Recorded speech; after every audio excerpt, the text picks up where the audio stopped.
याद नहीं मिलेगी तुम्हें, आगे जाके याद करोगे।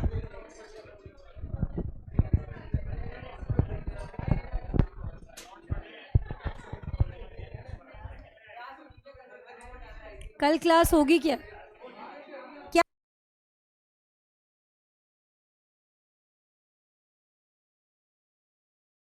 होंगी? हाँ तो होंगी फिर तो।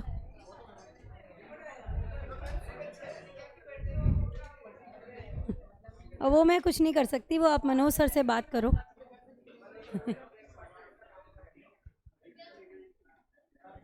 टेस्ट वाले दिन वैसे रेगुलर क्लास होती हैं।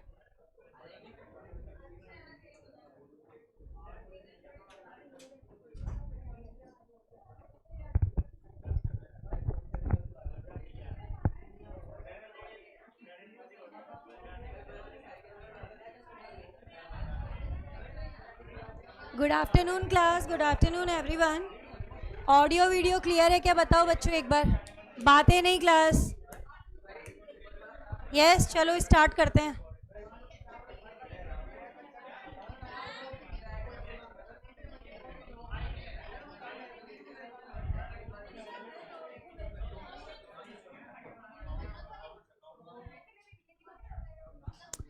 यूनिट नंबर 2 स्टार्ट करने जा रहे हैं। बच्चे करके ही नहीं आए सारे क्लास के। बच्चे कह रहे हैं हम टेस्ट की तैयारी कर रहे हैं। मैम टेस्ट के बाद लेना, अभी अकाउंट्स पढ़ रहे हैं थोड़ा, है ना, फिर उसके बाद लेंगे। बोला ठीक है भाई, जब लेना हो तब ले लेना, मुझे कौन सा तैयार करके आना है टॉपिक, तो तुम जब बोलोगे तब ले लेंगे। Condition and warranty, condition and warranty unit number 2। छोटी यूनिट है बट क्वेश्चन काफ़ी आते हैं।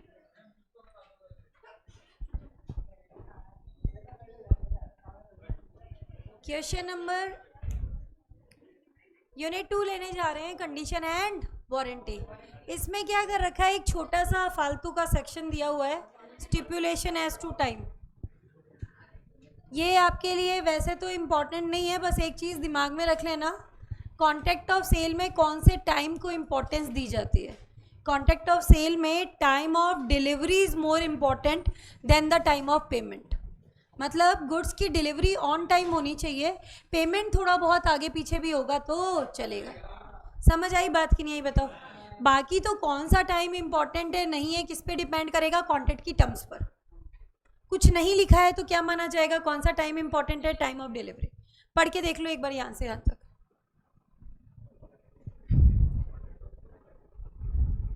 एसेंस मतलब इंपॉर्टेंट, इसेंशियल वर्ड से बना है। कौन से टाइम को इंपॉर्टेंट मानेंगे? बाकी वैसे अगर कुछ नहीं लिखा है तो क्या माना जाता है, time of delivery important. Otherwise जो कॉन्ट्रैक्ट में लिखा है वही इंपॉर्टेंट मान लेंगे। ये लिखा है ना। अब आगे स्टार्ट करने जा रहे हैं। अब इंपॉर्टेंट पोर्शन स्टार्ट हो रहा है। पहला जो टॉपिक लेने जा रही हूँ, कंडीशन और वारंटी। यूनिट का नाम है तो समझेंगे कि आखिर कंडीशन क्या होती है और वारंटी क्या होती है। तो ये लेने जा रहे हैं। स्टिपुलेशन एक वर्ड आया है यहाँ पे, इसका मतलब होता है स्टेटमेंट। जब गुड्स को बेचा जाता है, खरीदा जाता है, तो सेलर और बायर के द्वारा कुछ ना कुछ स्टेटमेंट्स बोले जाते हैं। उन स्टेटमेंट्स को हम क्या बोलते हैं, स्टिपुलेशन। ठीक है। अगर वो स्टेटमेंट जो बोला गया है वो कॉन्ट्रैक्ट के मेन पर्पस के लिए इसेंशियल है, उसके बिना तो काम चलेगा ही नहीं, तो किस में जाएगा, कंडीशन में। और अगर वो स्टेटमेंट जो बोला गया है वो कोलेट्रल है, सेकेंडरी है, उसके बिना भी काम चलता है, तो वो क्या है तुम्हारा, warranty. Stipulation essential to main purpose of contract, condition. Stipulation collateral to main purpose of contract, तो किस में जाएगा, वारंटी में। ठीक है। अभी मैं विद एग्जाम्पल भी लूंगी, एक बार लिटरल लैंग्वेज बता रही हूँ पहले। दूसरा क्या दिया, right in case of breach. अगर किसी ने कंडीशन को ब्रीच कर दिया, सेलर ने कंडीशन को ब्रीच कर दिया, तो बायर के पास क्या रेमेडी है। कंडीशन इतनी इंपॉर्टेंट होती है कि अगर कंडीशन पूरी नहीं हुई तो बायर कॉन्ट्रैक्ट को कैंसिल भी कर सकता है, डैमेजेस भी ले सकता है, और दोनों। क्या रेमेडी है, he can repudiate the contract, ask for damages, और बोथ, ठीक है। वारंटी होती है सेकेंडरी, जिसके बिना भी काम चलता है। तो इस केस में अगर कॉन्ट्रैक्ट ब्रीच हो भी गया तो आप सिर्फ क्या ले सकते हो, damages. You can not cancel the contract. You cannot cancel the contract. You can claim damages only. Conversion of stipulation. Breach of condition को ब्रीच ऑफ वारंटी के बराबर बनाया जा सकता है. कैसे? देखो, कंडीशन ब्रीच हुई, 2 remedy. You can rescind the contract, ask for damages. ठीक है. अगर वारंटी ब्रीच हुई तो सिंगल रेमेडी, ओनली डैमेजेस. तो किसी भी तरीके से मैं रिसिंड द कॉन्ट्रैक्ट के ऑप्शन को हटा दूं, क्या बचेंगे? डैमेजेस. तो डैमेजेस तो वारंटी में भी मिलते हैं ना, दोनों बराबर हो जाएंगे.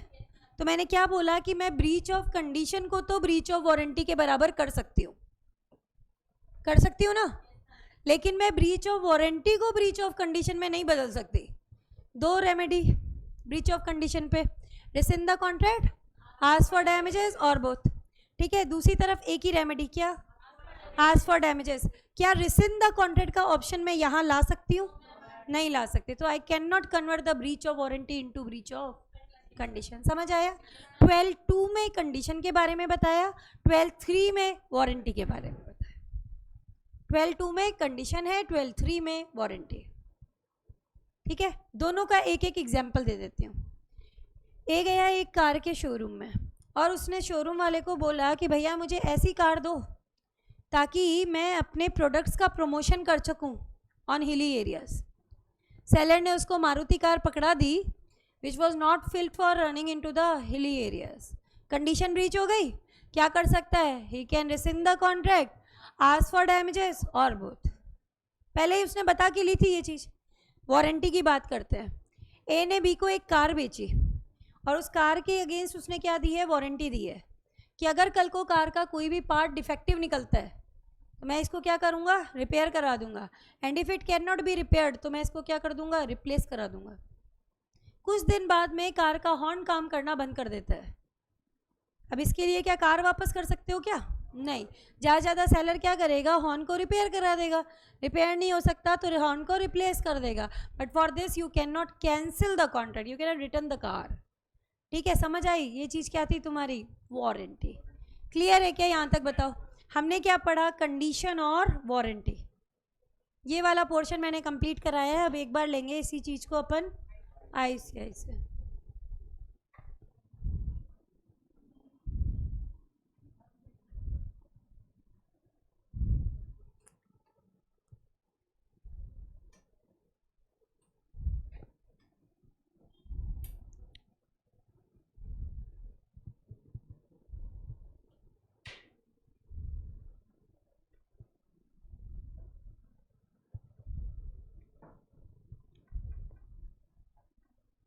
स्टिपुलेशन एज टू टाइम दिया हुआ है, इसको रीड कर लो बस एक बार.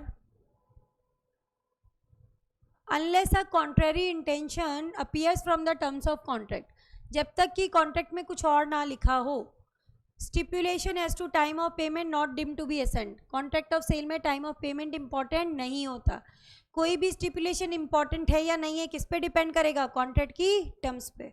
आगे एनालिसिस पार्ट में दे दिया, delivery of goods must be made without delay. दे दिया ना. कौन सा टाइम इंपॉर्टेंट है? Time of delivery. Time of payment थोड़ा आगे पीछे हो चलता है. बाकी कॉन्ट्रैक्ट की टर्म्स डिसाइड करेंगी. चार्ट पढ़ो पहले तुम. यहाँ पे एक चार्ट आ रहा है ना, और चार्ट को लगाओ. Very very important. एग्जाम में आ चुका है 1-2-3 बार. What is the difference between the condition and the warranty. तो आपको ये चार्ट ही देते वो आंसर में. पढ़ के देख लो, मैंने पूरा करा दिया तुम्हें. ये मीनिंग में क्या है देखो. Essential to main purpose of contract. तो ऐसी स्टिपुलेशन को क्या बोला जाता है? कंडीशन. और अगर कोलैटरल है तो वारंटी. अगर अग्रीड पार्टी कैंसिल भी कर सकती है, डैमेजेस भी ले सकती है, या फिर दोनों. यहाँ पर सिर्फ damages. Breach of condition breach of warranty के बराबर मानी जा सकती है, पर ब्रीच ऑफ वारंटी कभी भी ब्रीच ऑफ कंडीशन के बराबर नहीं होगी. बेटा देखो, मेरे पास 2 राइट है, तो मेरे पास ऑप्शन होता है कि मैं चाहूँ तो अपने अधिकार का त्याग कर सकती हूँ. इन 2 में से एक का त्याग किया जा सकता है, पर लॉ मुझे कोई राइट नया क्रिएट करने की परमिशन नहीं देती. इसका मतलब ये डैमेजेस मिलते हैं वारंटी में, तो राइट टू रिसिंड द कॉन्ट्रैक्ट में नहीं ले सकती. वहाँ पे 2 में से एक को सेक्रीफाइस करने का ऑप्शन मेरे पास था, तो मैं ब्रीच ऑफ कंडीशन को तो ब्रीच ऑफ वारंटी के बराबर बना सकती हूँ, लेकिन ब्रीच ऑफ वारंटी को ब्रीच ऑफ कंडीशन के बराबर नहीं बना सकती. ये हमने पूरा ले लिया। अब बोलोगे मैम ने इतना सारा छुड़वा दिया, कुछ नहीं छुड़वाया, सब कर चुके हो तुम। कैसे? स्टार्टिंग करते हैं सेक्शन 12 से। जो स्टेटमेंट बोले जाते हैं कॉन्ट्रैक्ट ऑफ सेल में विद रेफरेंस टू गुड्स, वो या तो कंडीशन है या क्या है, वारंटी। अगर वो स्टिपुलेशन एसेंशियल है मेन पर्पस के लिए, जिसकी ब्रीच पर आप कॉन्ट्रैक्ट को कैंसिल तक कर सकते हो, तो वो कंडीशन है। ठीक है, एग्जाम्पल 1 रीडिंग लगा लो।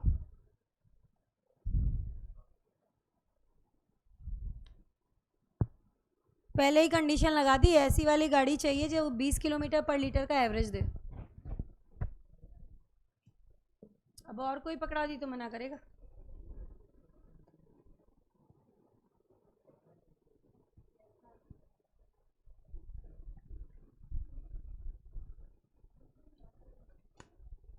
वारंटी पढ़ लो 12(3), ये 12(2) चल रहा था कंडीशन, ये 12(3) आ गया वारंटी। वही बताएंगे, कोलेट्रल होता है, फिर क्या बताएंगे, ब्रीच पे क्या मिलेंगे, सिर्फ डैमेजेस। देखो यहाँ पे क्या दिया हुआ है, वारंटी में क्या लिया, स्टिपुलेशन, कोलेट्रल, फिर क्या बोला, only damages, no right to reject the goods. Cancel नहीं कर सकते यहाँ पे। ये जो मैंने एग्जाम्पल दिया था वो देखो, मारुति कार वाला, टूरिस्ट पर्पस के लिए चाहिए, for to promote the sale of the product. Maruti car पकड़ा दी, यहाँ पे क्या आया, is not suitable for tourist purpose, तो ये रिजेक्ट भी कर सकता है, प्राइस भी ले सकता है, कंडीशन ब्रीच हुई है। हाँ, क्या चीज़, वारंटी वाला ये वाला है, ये सारा टॉपिक एक साथ ही बना रहा है। एग्जाम्पल ये वारंटी का है। हॉर्न दिया था ना एग्जाम्पल, कुछ दिन बाद हॉर्न काम करना बंद कर देता है, तो इसे या तो रिपेयर करा देगा, रिपेयर नहीं होता तो क्या कराएगा, रिप्लेस करा देगा, पर इसके लिए आप कार वापस नहीं कर सकते। It's only a warranty. I think topic यहाँ तक सबको समझ में आ गया है ना। अब नया टॉपिक लेने जा रहे हैं, सेक्शन नंबर 13, और ये जो सेक्शन 13 है ये भी 2-3 बार पूछा हुआ है, ये भी बहुत इंपॉर्टेंट। मैंने कहा ना छोटी यूनिट है, पर क्वेश्चन इसने सारे पूछ लिए। Section number 13, breach of condition कब ब्रीच ऑफ वारंटी के बराबर मानी जाएगी। देखो काम एक ही करना है इस वाले टॉपिक में। इस टॉपिक में क्या काम करना है वो सुनो। कंडीशन ब्रीच होगी, 2 remedy, you can repudiate the contract, return the goods, ask for damages और बोथ। यहाँ पे वारंटी ब्रीच हो तो single remedy, that is damages. मुझे इन दोनों को बराबर करना है इस हेडिंग में। कब breach of condition breach of warranty के बराबर होगी, ये दोनों को बराबर करने के लिए रिसिंड द कॉन्ट्रैक्ट के ऑप्शन को हटाना पड़ेगा। बाय हुक और by crook you have to remove this option. चाहे कान इधर से पकड़ो चाहे कान उधर से पकड़ो, काम एक ही करना है, रिसिंड द कॉन्ट्रैक्ट के ऑप्शन को हटाना है, तभी ये जाके दोनों बराबर होंगे। क्या है देखो, पहला वेव्स का मतलब होता है, लिखो सैक्रिफाइस। वेव्स का मतलब होता है सैक्रिफाइस।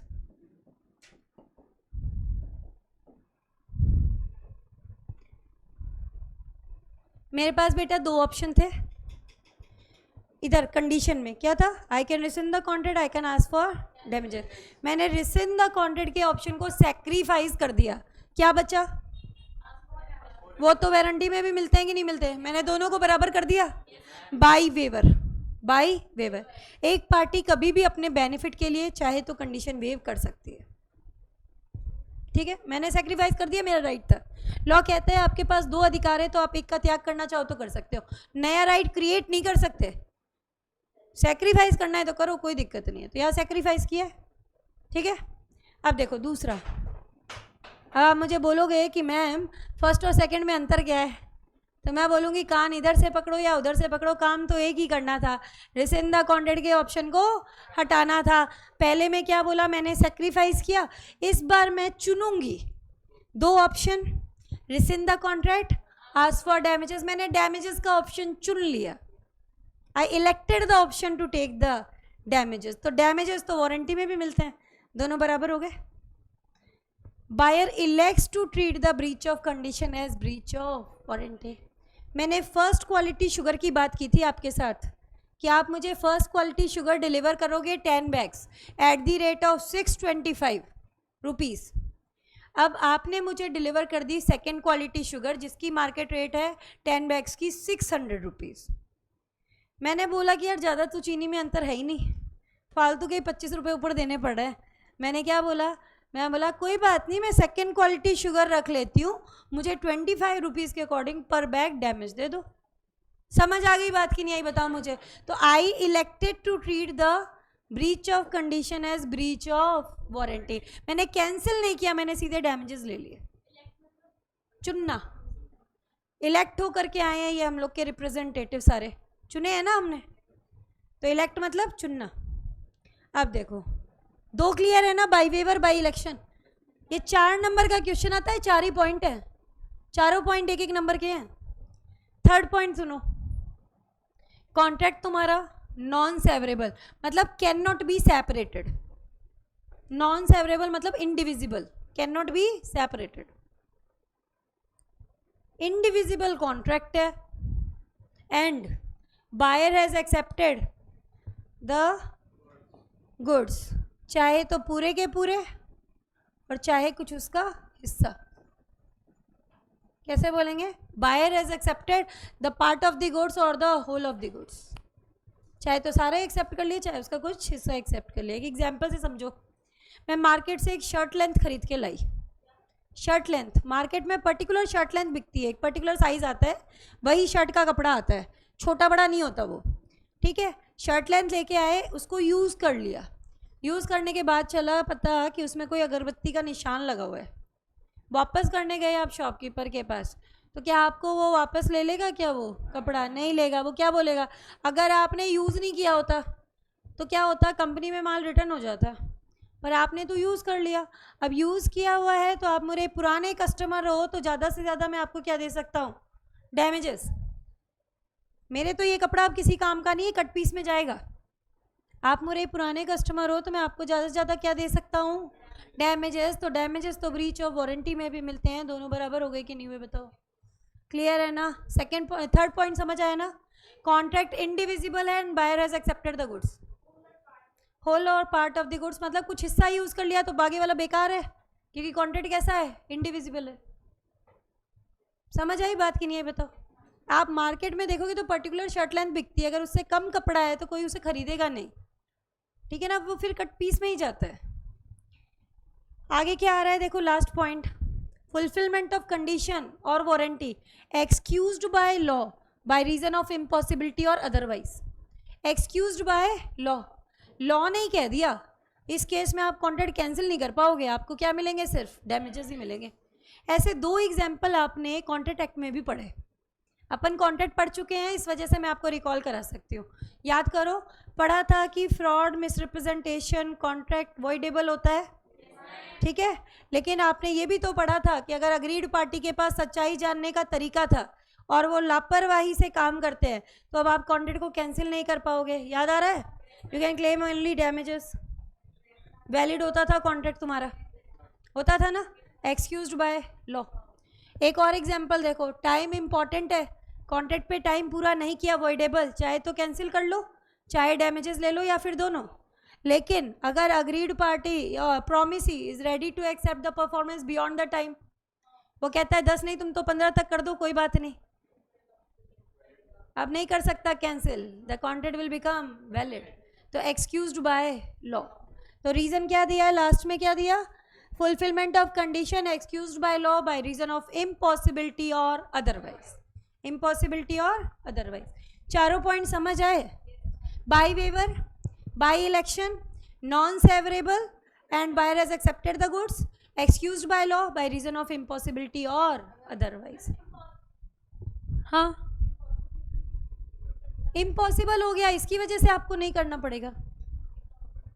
इम्पॉसिबिलिटी और अदरवाइज मतलब लॉ ने किसी केमिकल को बैन कर दिया तो अब आप उसकी डिलीवरी कर ही नहीं सकते, तो कॉन्ट्रैक्ट ऑब्वियस सी बात है कि भाई वो एक तरीके से क्या हो जाएगा, लॉ कह देता है कई बार इस चीज़ के लिए कि ऐसा हो ही नहीं सकता, आप इसे परफॉर्म ही नहीं कर सकते, बात ही खत्म हो जाएगी।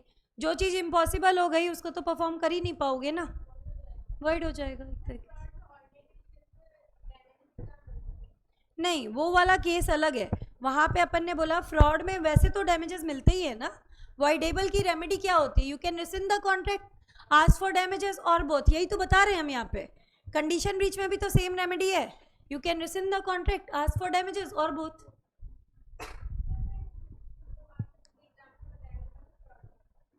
कौन सा?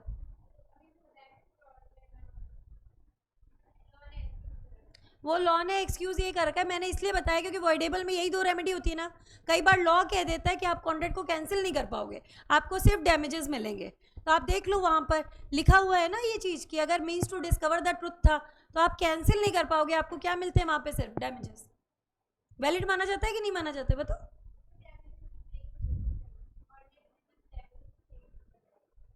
वैलिड के केस में ये उसमें ये था नोटिस दोगे तो मिलेगा, नोटिस ये मान के चल रहा है डीम्ड की दिया हुआ है। क्लियर है क्या बताओ ये मुझे? वो तो मैंने बस लिंक करने के लिए आपको एग्जांपल दिया है ना।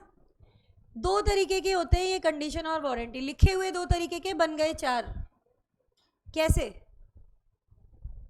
कंडीशन एंड वारंटी दोनों दो दो तरीके के, एक तो कैसे एक्सप्रेस और एक कैसा इम्प्लाइड। ये वर्ड लॉ में कहीं भी यूज हो, एक्सप्रेस मतलब पार्टीज ने कॉन्ट्रैक्ट में लिखवा दिए, इम्प्लाइड मतलब प्रिज्यूम्ड बाय लॉ, या तो प्रिज्यूम्ड बाय लॉ या फिर बाय कंडक्ट लिख के आता है इम्प्लाइड के लिए हमेशा। अब क्या होता है देखो, बन गए चार। कैसे? Express condition, express warranty, implied condition, implied warranty. Express condition और एक्सप्रेस वारंटी वो है जो पार्टीज ने कॉन्ट्रैक्ट में लिखवा दी। कॉन्ट्रैक्ट में पार्टीज ने बोला ये एक्सप्रेस कंडीशंस हैं, ये एक्सप्रेस वारंटी है, काम खत्म हो गया। तो कॉन्ट्रैक्ट में जो पार्टीज ने लिखाई वो तो पार्टीज की इच्छा। अपने कोर्स में क्या है? इम्प्लाइड। हमें क्या पढ़नी है? इम्प्लाइड कंडीशन, इम्प्लाइड वारंटी, ये हमें पढ़ाएगा। 7 तो है इम्प्लाइड कंडीशन और 4 है इम्प्लाइड वारंटी। और यूनिट बहुत इंपॉर्टेंट है, अगेन बता रही हूँ मैं आपको। प्रैक्टिकल आते हैं।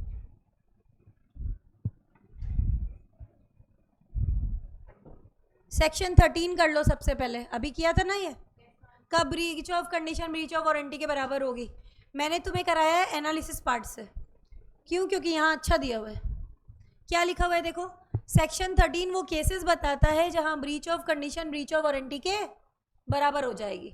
तो अब आप क्या है, कॉन्ट्रैक्ट को कैंसिल नहीं कर सकते, आप सिर्फ क्या ले पाओगे? डैमेजेस। पहला क्या पॉइंट कहता है? बायर ने वेव कर दिया परफॉर्मेंस ऑफ कंडीशन। एक पार्टी अपने बेनिफिट के लिए कभी भी स्टिपुलेशन को वेव कर सकती है। दूसरा क्या बोला? बायर ने इलेक्ट किया कि ब्रीच ऑफ कंडीशन को क्या मानेगा? Breach of warranty. यहाँ पर वो कहता है मैं तो डैमेजेस ले लूँगा, मुझे कॉन्ट्रैक्ट कैंसिल नहीं करना। एग्जाम्पल पढ़ो, यही दिया था मैंने तुम्हें। मच्छर हो गए यार, यही था ना। अब देखो कॉन्ट्रैक्ट कैसा? Non severable. Buyer has accepted the whole of the goods or part of them. Fulfillment of condition of warranty excused by law by reason of impossibility or otherwise. अब यहाँ दो पार्ट में और डिवाइड किया, एक तो किया वॉलंटरी वेवर और एक दे दिया compulsory waiver.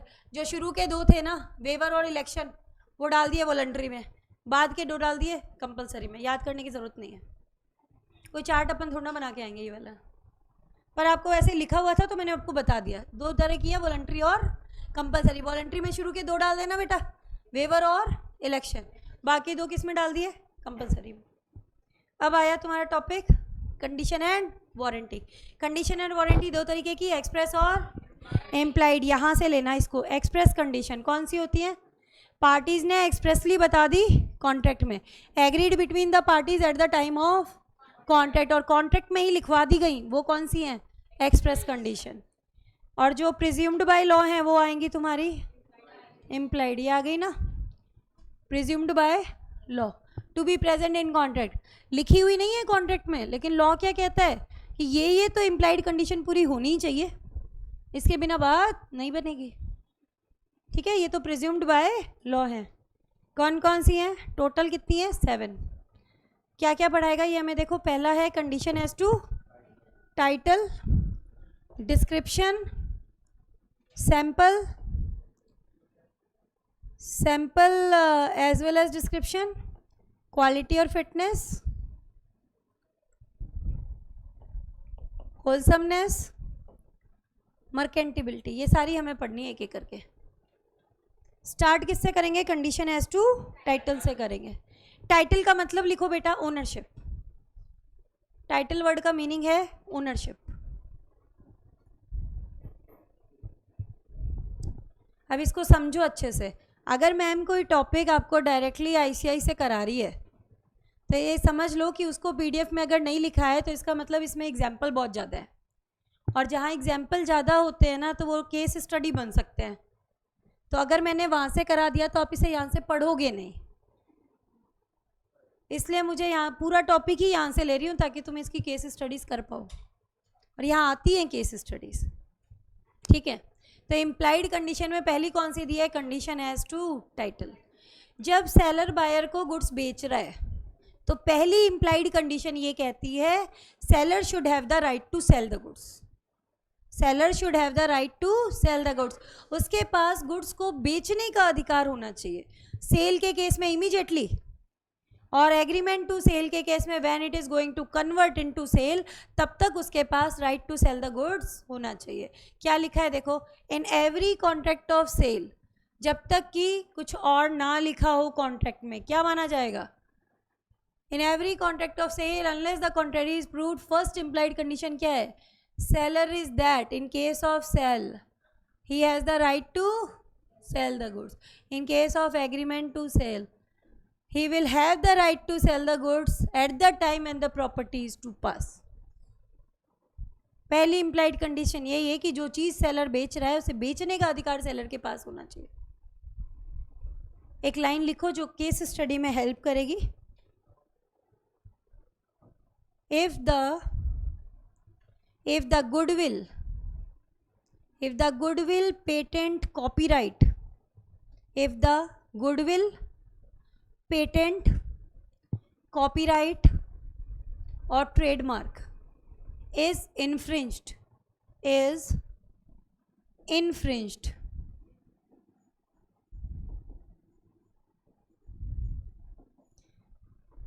the goodwill, patent, copyright, trademark is infringed, then condition as to title is breached। Condition as to title is breached.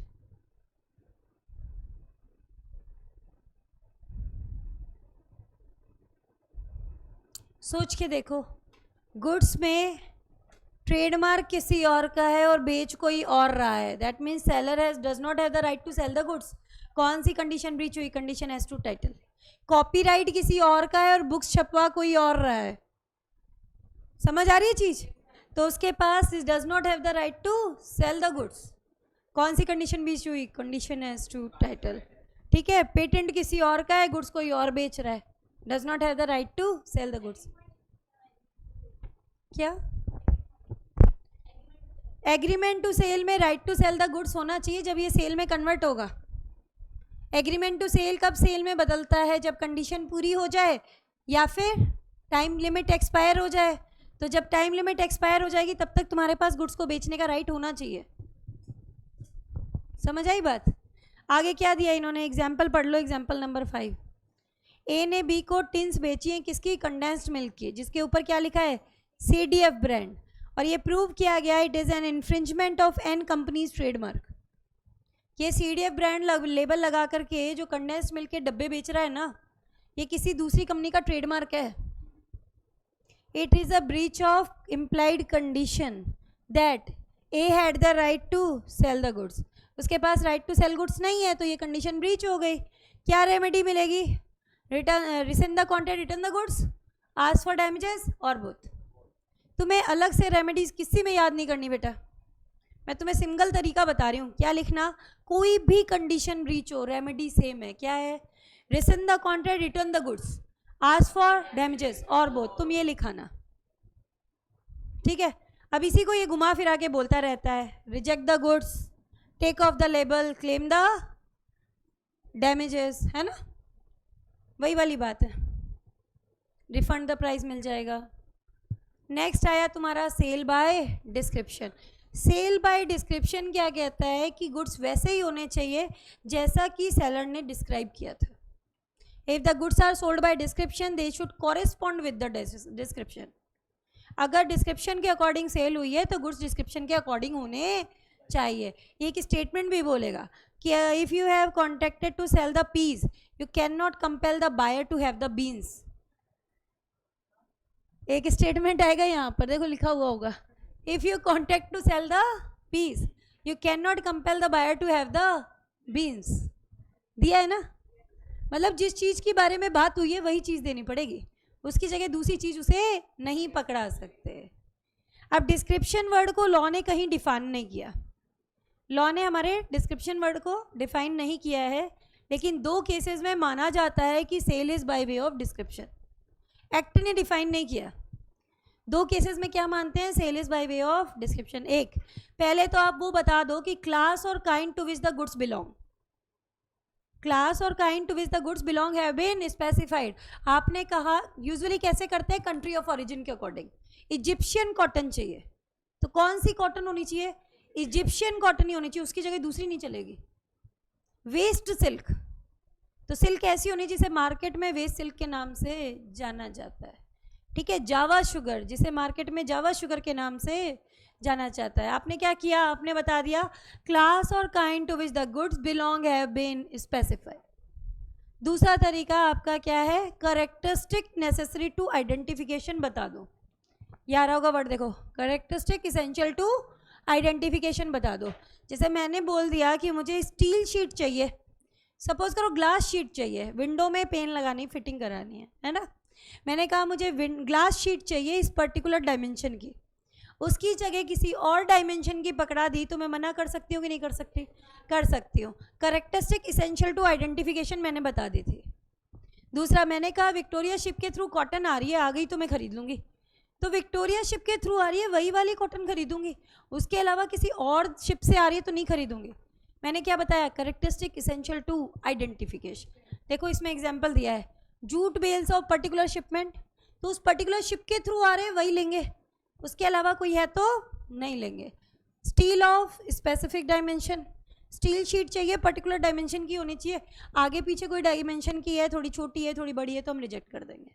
Clear है क्या, बताओ क्या कहा, एक्ट ने डिफाइन नहीं किया। 2 केसेस में माना जाता है, पहले करेक्ट क्लास और kind to which good belong have been specified, दूसरा characteristic essential to identification. 2 example दिए हुए देखो। एग्जाम्पल नंबर 6 पढ़ते हैं। A at Kolkata sells to B 12 bags of waste silk on its way from Murshidabad to Kolkata. Implied condition है, देखो inverted comma में जिस तरीके से वेस्ट सिल्क वर्क को यूज़ किया गया है साफ पता चलता है, क्या पता चलता है, डिस्क्रिप्शन है। अब सिल्क ऐसी होनी चाहिए जिसे मार्केट में वेस्ट सिल्क के नाम से जाना जाता है, दूसरी कोई सिल्क होगी तो मना कर देंगे। क्लियर है क्या, बताओ बेटा। आगे क्या आया, 7th नंबर, एक शिप बेचा गया, क्या बोल के बेचा गया, it is a copper fastened vessel. Vessel word भी यूज़ किया जाता है शिप के लिए, शिप को वेसल भी बोलते हैं। शिप को बेचा गया ये बोल के कि इस पे कॉपर की प्लेटिंग है, कॉपर फास्टेंड वेसल मतलब इस पे कॉपर की प्लेटिंग है। अब इसकी डिलीवरी हुई तो पता चला it is only partly copper fastened, partly coating थी, फुल कोटिंग नहीं थी, ठीक है। तो अब ये तो डिस्क्रिप्शन के अकॉर्डिंग नहीं है, अब नहीं है तो क्या कर सकते हो आप, वही remedy, rescind the contract, return the goods, ask for damages और बोथ। कोई कंडीशन ब्रीच हो, रेमेडी सेम डालना, गुड्स को रिटर्न कर सकते हैं, डैमेजेस ले सकते हैं, ये बताया। तो यहाँ तक का मैटर आपको लेना है, हो जाएगा।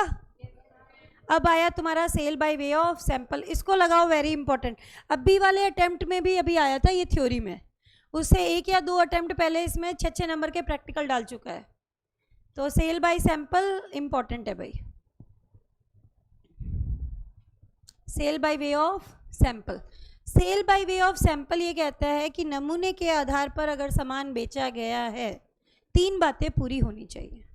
अगर आपने गुड्स को बेचा है अकॉर्डिंग टू सैंपल, 3 चीज़ें हमारी पूरी होनी चाहिए। पहला, the bulk should correspond with the sample, पूरा का पूरा सामान सैंपल के अकॉर्डिंग होना चाहिए।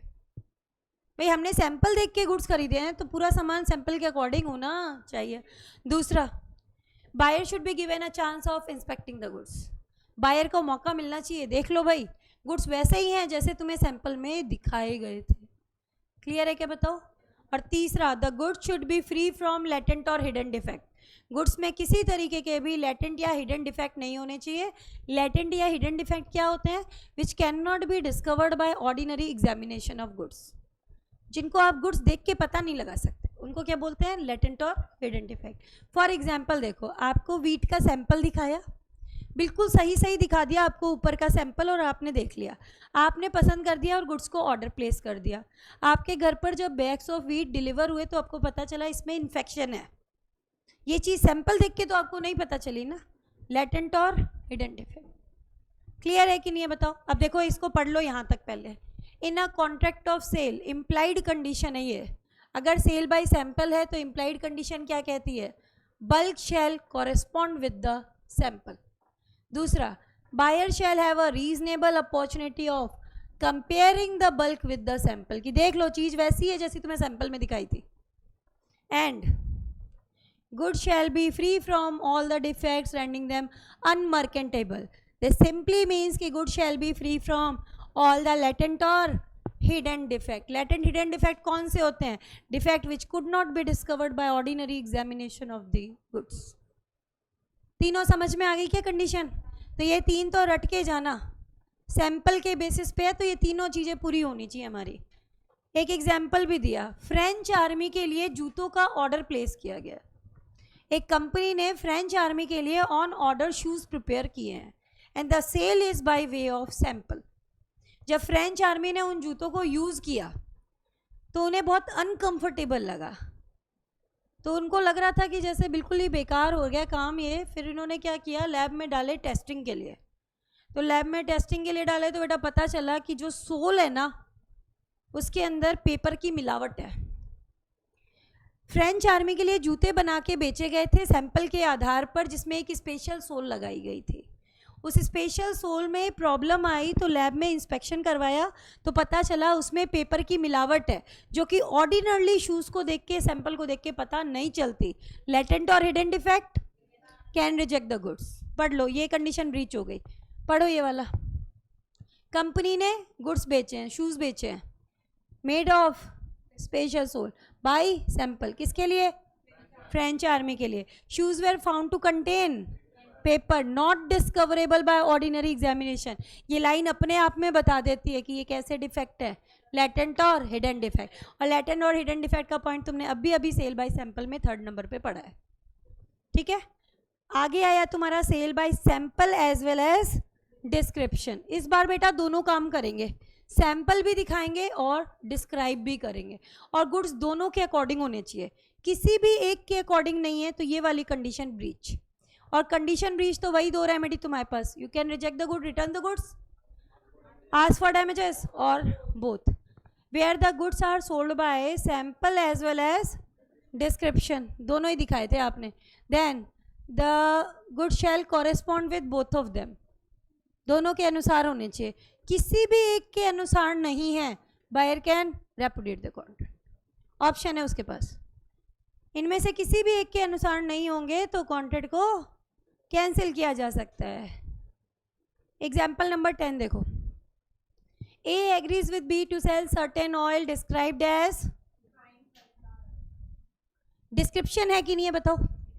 ये डिस्क्रिप्शन है इसका, साथ में क्या दिखाया था? सैंपल। जब गुड्स डिलीवर किए तो सैंपल के तो अकॉर्डिंग थे, पर इसमें हेम्प ऑयल का मिक्सचर पाया गया। हेम्प ऑयल को मैंने सर्च किया नेट पे कि आखिर ये होता क्या है, पहले की बात बता रही हूँ अभी नहीं।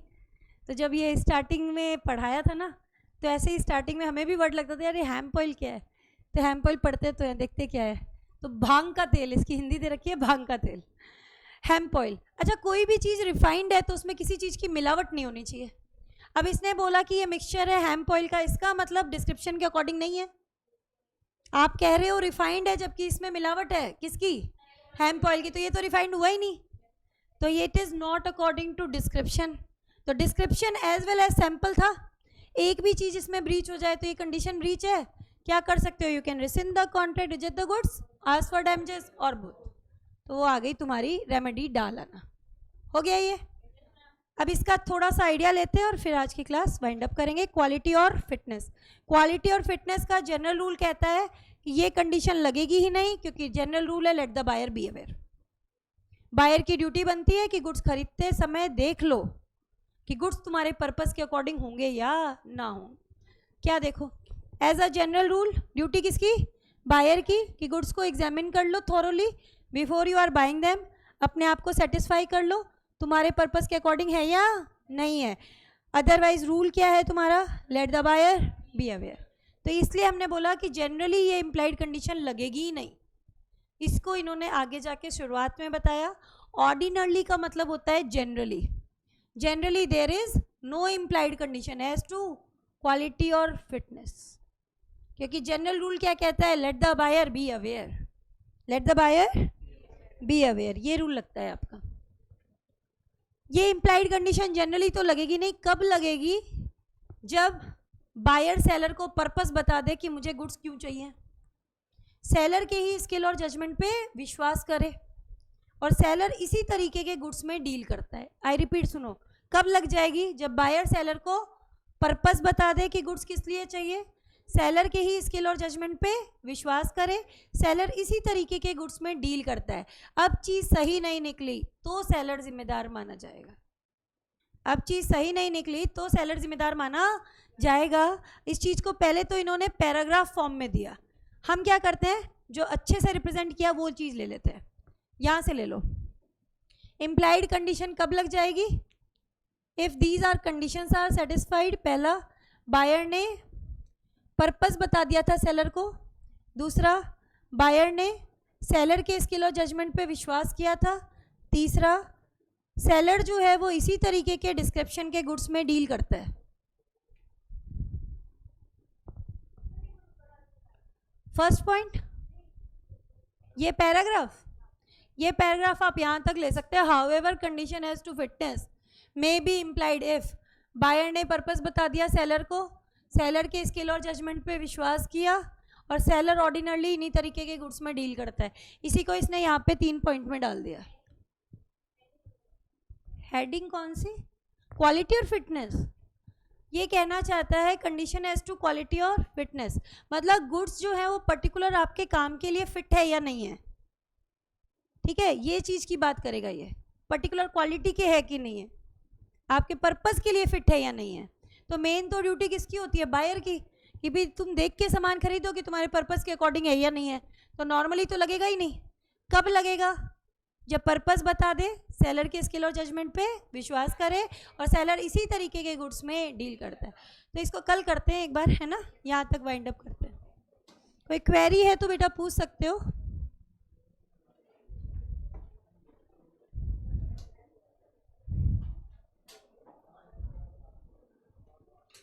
नहीं तो फिर चलो वाइंड अप करेंगे।